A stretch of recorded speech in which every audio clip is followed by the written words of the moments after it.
Hey guys, welcome to another Trade Genius podcast. Bob and Phil here as always. Guys, the billionaires are selling out. Are they selling to you? Are you going to be the bag holder? Why are they selling out? We're going to talk about what's going on, why they're leaving, and why you need to pay attention. Let's dive in.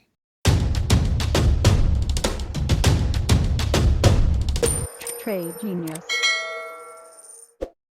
Hey buddy, it's Bob with Trade Genius. Hey, it is holiday season and our holiday specials are running right now. Use promo code HOLIDAY. You already blew it. You missed the Black Friday specials, but this is your second chance to take advantage of some of the best pricing that we do for the year. Check us out, tradelikeagenius.com, tradegenius.co, tradegeniusacademy.com. All roads lead to Trade Genius. Check us out. Incredible deals. Thanks for listening. Hey, so Bob, there's been headlines with Bezos and Gates and some of these other very wealthy individuals basically selling a lot of stock in mass. And there's obviously a reason behind it. I think we have some ideas. What say you? Yeah, I think Muhammad can't move the mountain. It's really weird, Phil. When you show your chart, it'll all make sense to people. We have a situation where people are most financially irresponsible right before they lose their ability to earn a living. And the banks have shut down. That's the first chart I want to show you. You cannot overemphasize this enough. Our economy runs on bank credit, okay? And bank credit has simply collapsed. And so we're running right now totally on leverage. And at the same time, the people are absolutely snockered broke. Check this chart out, Phil. I mean, it's absolutely insane. I don't know how you can sustain an economic activity when people are up to their eyeballs in interest payments. And it's not just people. I mean, we should show the chart. I'll have to dig it up. Companies now in the PE world is that basically the PE world is unprofitable. So no more private equity deals done because the interest payments are so high that companies can't cut enough of the fat out of the business. Well, so-called fat out of the business to cover the interest payments. And if they cut too deep, they can't cover the revenue. So I think we're at a point now where we basically hit peak credit. And you have a really interesting chart, which kind of blew me away. So people just strap in and put on your seatbelt because, hell is coming our way. Yeah. So, I mean, obviously here interest payments are at all-time highs, personal interest payments. So what that's indicative of is, a lot of I think finally some of this higher interest rate is starting to hit the economy. There is a lag, which explains why the economy can still do what it does, even with higher interest rates, because a lot of the economy is locked into lower interest rates over the last 10 years. But that slowly starts to erode away and you slowly succumb to higher rates as, terms change and terms roll over and things like that. The most evident, I think, is, and the reason why the personal interest payments are up is primarily because of the credit card situation. The credit card balances are increasing. People are paying interest payments on credit card, which is a total black hole. You're never going to escape that. So what that translates to, though, and this isn't something new, this is, again, dealing with an everything bubble. So all the metrics we're going to go over with you guys over the coming weeks are just going to be much more higher than anything we've ever seen, even back in the bubbles that we've seen in 2000 and 2007 and 8. So if we go over to this chart here, essentially we've taken that personal interest payment, which is this orange line, and we've added the unemployment rate, which is this turquoise line, and then these green bands are where we have recession. And what you guys need to be aware of is that when we start getting these rises in the personal interest payments, and especially when they start to really arch up, and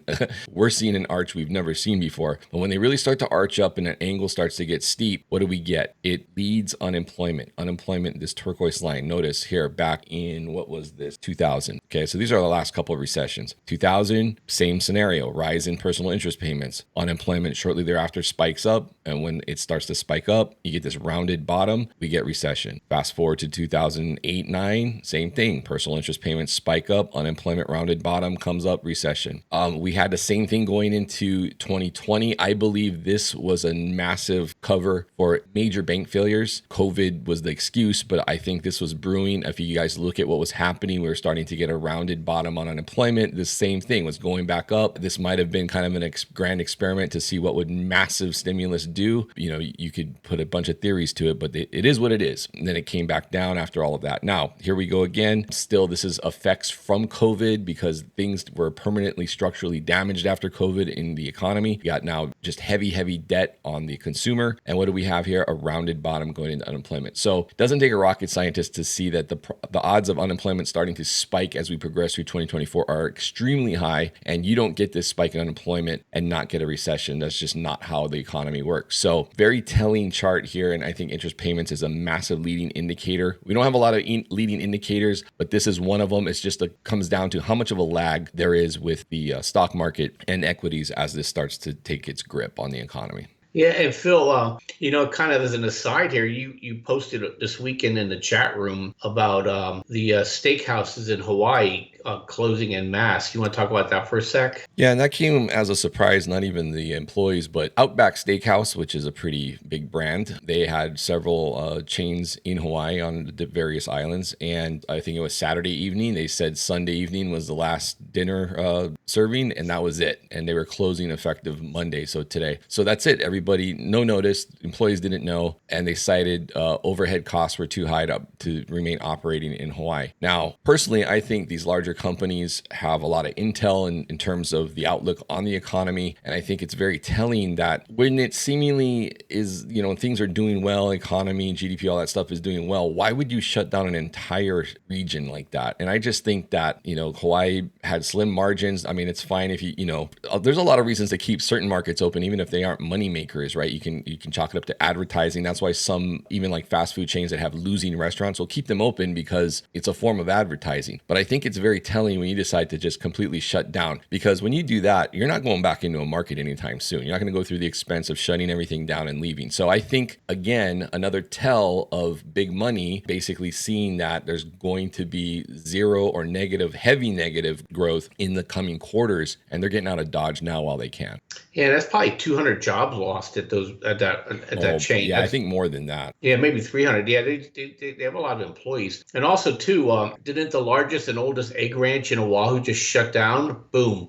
So it's getting to the point where, people just it's not worth it anymore to me. And I think these are tells. In my area, we have an Italian restaurant shutting down.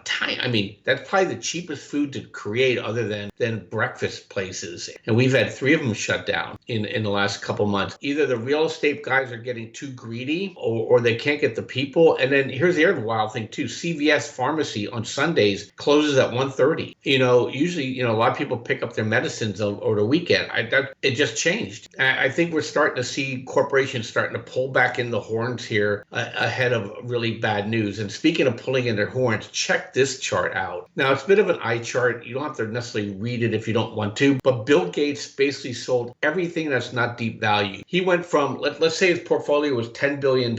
He basically sold $6.5 billion worth of his stock. At the top, folks, when people are trolling Phil and I, the smart people are getting out and saying, sold to you. And this is what's going to happen. And I think it's going to be amazing because not just him, Zuckerberg, Buffett, Bezos, they're all bailing out. CEO of Chase, Jamie Dimon's saying this recession is going to be brutal. Okay. Goldman Sachs is already trying to inoculate themselves from lawsuits now, by saying that I think things are getting a little bit hairy here in the stock market. So you have been warned, we're hedged at Trade Genius and heavy energy for the last final hurrah, and then pulling in the horn. So if you want to trade with us, we have some really interesting ratio charts that we're sharing with our customers when the energy plays probably playing itself out and for you to get max defensive. And just have to go to tradelikeagenius.com. Check out our service. We'll definitely put you on the right side of ROI in terms of a trading service. So with that, Phil, I'll let you go. And you guys have a great rest of your trading week.